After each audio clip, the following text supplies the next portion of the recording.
Bwana Yesu asifiwe sana. Namshukuru Mungu kwa kunipa kibali tena cha kuweza kusikika kwenye masikio yako. Ninaitwa Mwalimu na Apostle Frank Muhando. Natumika chini ya baba yangu wa kiroho Bishop James Mdoe wa kanisa la Yesu ni Lango la Uzima. Na hii ni huduma inaitwa Restoration of Soul and Spirit in Jesus. Bwana Yesu asifiwe sana. Ulikuwa unasikiza kichwa cha ujumbe kinachosema tofauti kati ya wokovu, utakaso na ukuaji wa kiroho.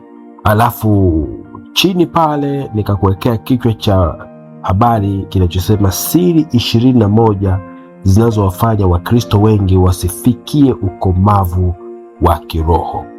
Bwana Yesu asifiwe sana.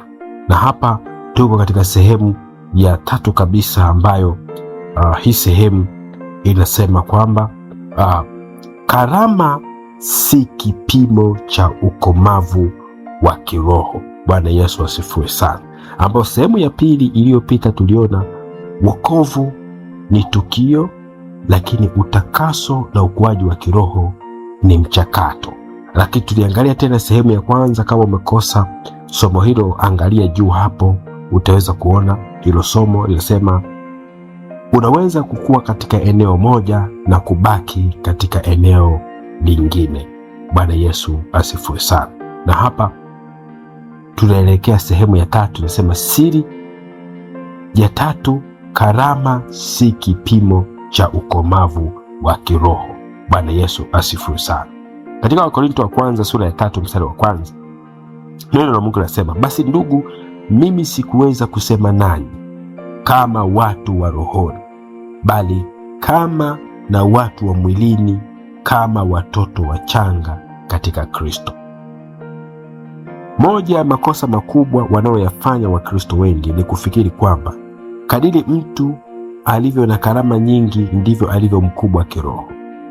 Lakini Biblia inaonyesha kwamba mtu anaweza kuwa na karama zinazofanya kazi kwa nguvu na wakati huo huo bado akawa mtoto kiroho.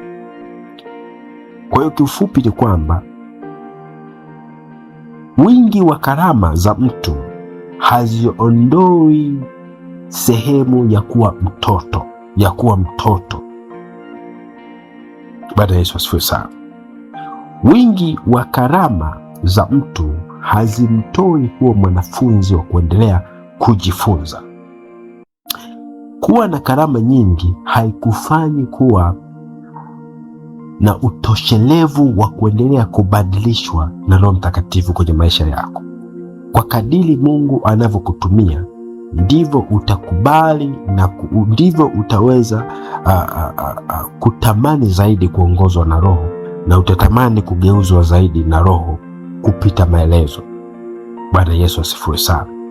Kanisa la Korinto lilikuwa na karama nyingi sana za kiroho, lakini bado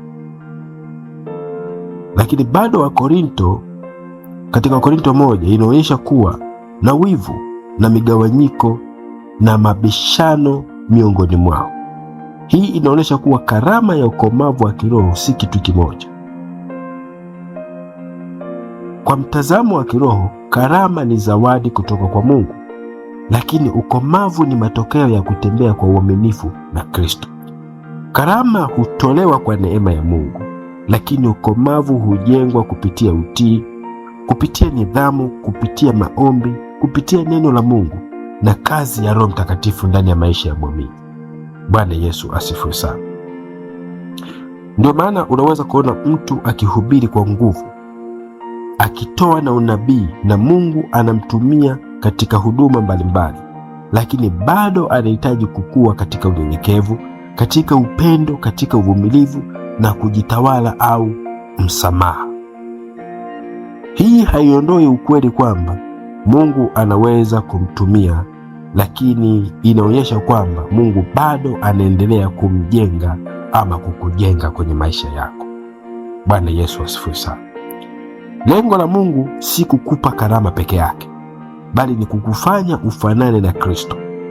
Karama inaweza kuwagusa watu, lakini tabia ya Kristo ndiyo ndio ushuhuda wa kweli wa ukomavu wa kiroho. Bwana Yesu asifiwe sana. Siri kubwa ni hii: karama inaweza kukufungulia milango ya huduma, lakini ni tabia iliyokomaa ndiyo itakayoweka ndani ya mlango huo kwa uaminifu. Narudia tena, karama inaweza kufungua milango ya huduma, lakini tabia iliyokomaa ndiyo itakayokuweka ndani ya mlango huo wa uaminifu. Maana yake, tabia itakufanya uendelee kudumu katika hiyo karama Mungu aliyokupa. Bwana Yesu asifiwe sana. Na ni vyema kufahamu kwamba usichanganye kile Mungu anachofanya kupitia mtu na kile Mungu amekifanya ndani ya mtu. Kile Mungu amekifanya ndani ya mtu ni tofauti na kile mtu anachokifanya mbele ya watu. Haya ni maeneo mawili tofauti. Mungu anaweza kutumia mtu kwa neema yake ili kuwabariki wengine, wakati huo akiendelea kumfinyanga huyo mtu na kumkomaza huyo mtu afikie kwenye viwango vinavyostahili. Ndio maana karama zinaweza kuvutia machoni pa watu, lakini tabia inavutia moyo wa Mungu. Bwana Yesu asifiwe sana. Watu huona upako, lakini Mungu huona moyo wa mtu. Mungu huona matendo ya mtu. Watu husikia mahubiri, lakini Mungu huangalia maisha ya huyo mhubiri. Hivyo usijipime mbele za watu kwa ukubwa wa huduma yako, bali kwa kiwango ambacho Kristo anaonekana kupitia maisha yako ya kila siku. Bwana Yesu asifiwe sana. Nakumbuka siku ya hukumu, Mungu atauliza tu ulifanya nini. Mungu hatauliza ulifanya nini, bali pia ataangalia ulikuwa mtu wa namna gani. Bwana Yesu asifiwe sana. Ndio maana karama zinaweza kuvutia moyo wa mtu, zinaweza kuvutia machoni pa watu, lakini tabia inavutia moyo wa Mungu. Bwana Yesu asifiwe sana.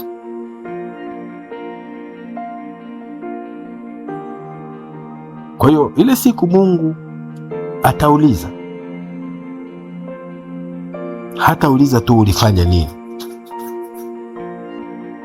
lakini ataangalia ulikuwa mtu wa namna gani, kwa sababu katika ufalme wa Mungu tabia ni muhimu. Tabia ni muhimu kama huduma. Karama zinaweza kukuletea umaarufu,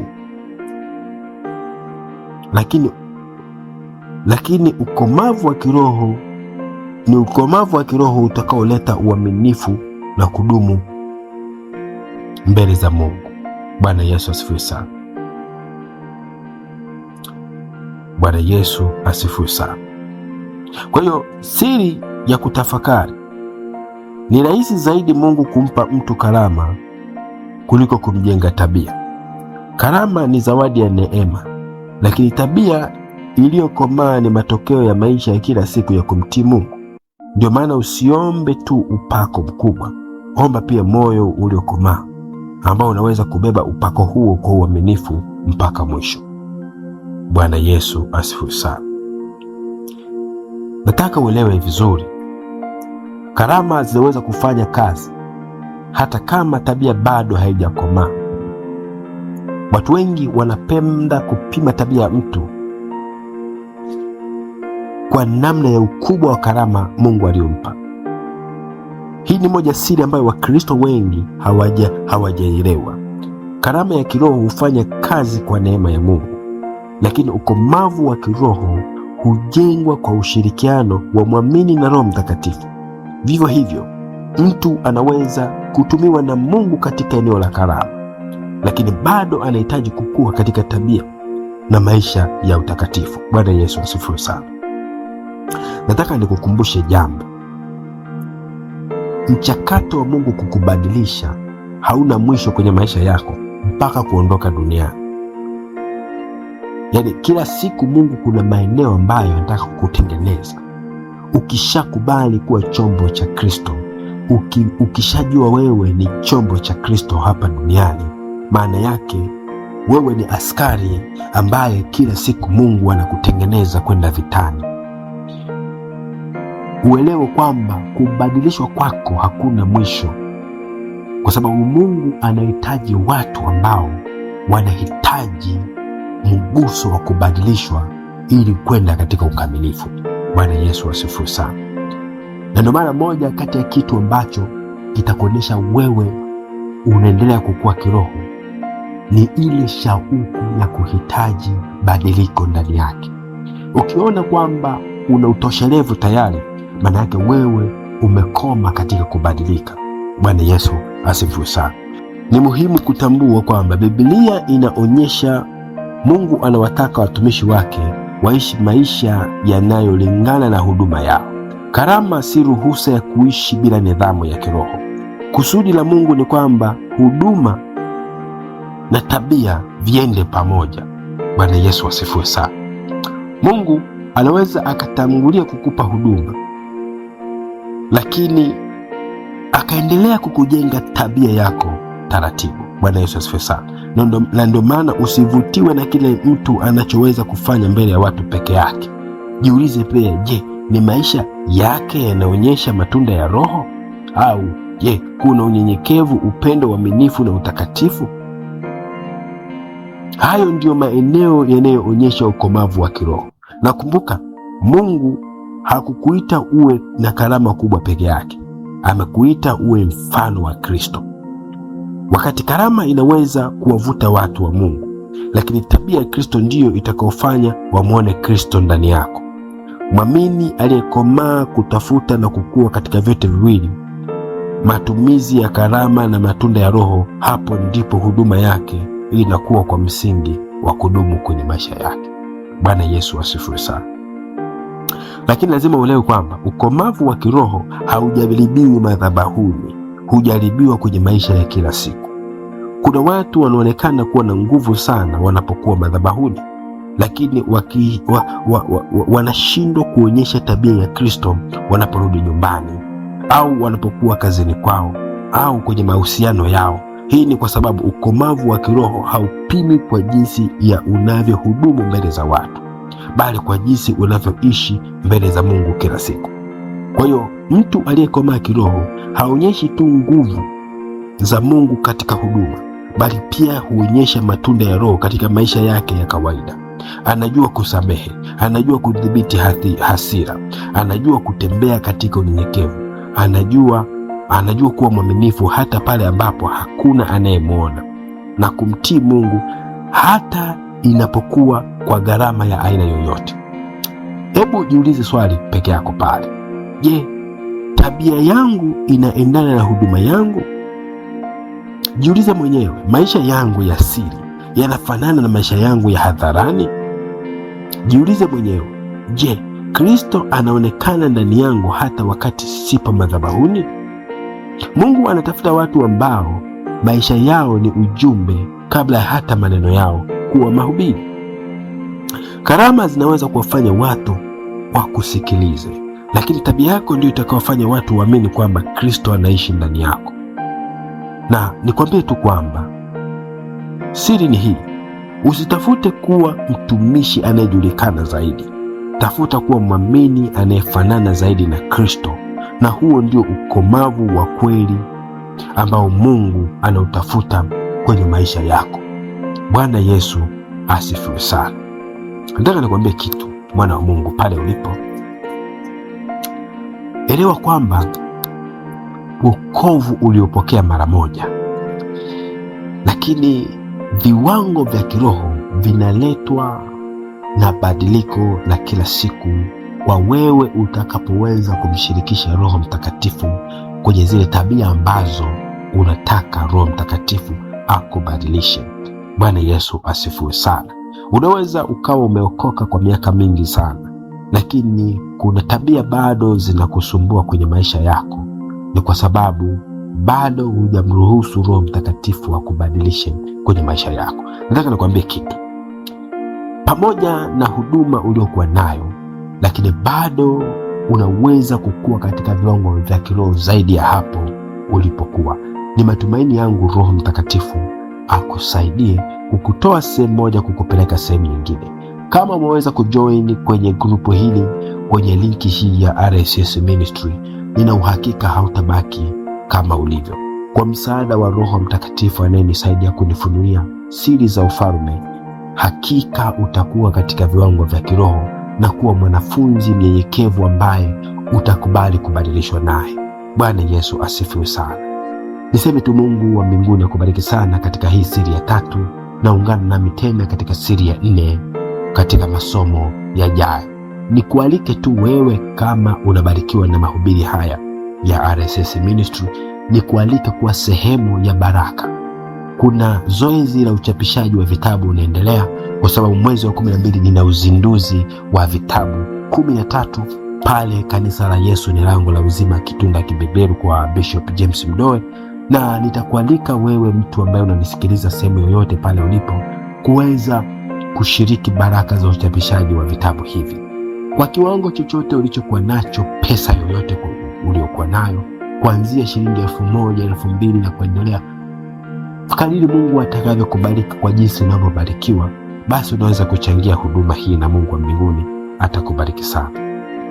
Tuma pesa yako kupitia namba ya Halotel 0628 376362, lakini utaweza kutumia namba ya Airtel 0686 986362, lakini unaweza kutumia namba ya Vodacom ambayo ni 0796 728197. Mungu wa mbinguni akubariki sana pale utakapotoa, na Mungu atakubariki sana. Jitahidi sana kuwa sehemu ya baraka ya huduma hii. Naitwa Mwalimu na Apostle Frank Steven Muhando, na Mungu wangu wa mbinguni akubariki sana. Uwe na usiku mwema, ama uwe na siku njema, na Mungu akubariki sana.